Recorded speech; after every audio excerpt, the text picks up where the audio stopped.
Komunikasi adalah sebuah peristiwa sosial, peristiwa yang terjadi ketika manusia berinteraksi dengan manusia lain dan mencoba menganalisa peristiwa sosial secara psikologis membawa kita pada psikologi sosial. Sedangkan psikologi komunikasi adalah ilmu yang berusaha menguraikan, meramalkan, dan mengendalikan peristiwa mental dan behavioral dalam komunikasi.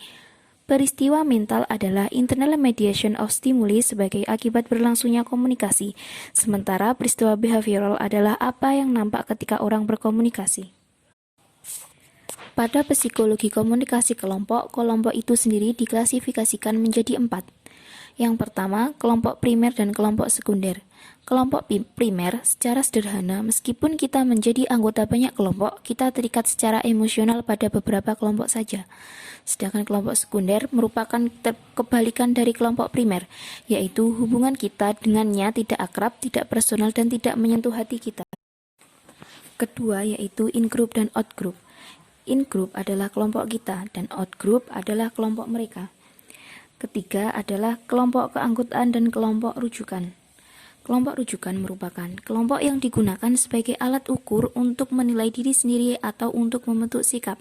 Sedangkan kelompok keanggotaan adalah kelompok yang terikat dengan kita secara nominal. Keempat yaitu kelompok deskriptif dan kelompok preskriptif. Pengaruh kelompok pada perilaku komunikasi.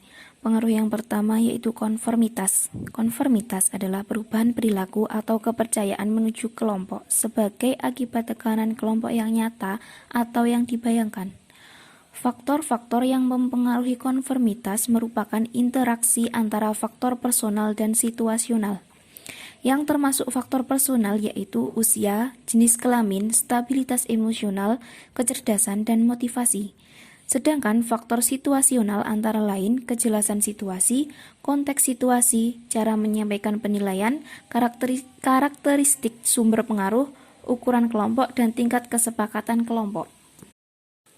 Pengaruh yang kedua yaitu fasilitas sosial. Fasilitas sosial adalah kondisi prestasi individu yang meningkat karena disaksikan kelompok.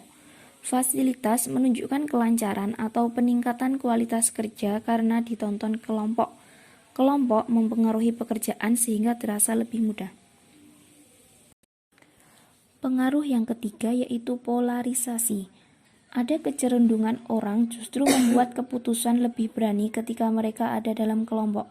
Gejala ini disebut sebagai geseran resiko, lebih tepat lagi jika gejala ini merujuk pada gejala yang lebih umum yaitu geseran menuju polarisasi, yaitu kecenderungan ke arah posisi yang ekstrim.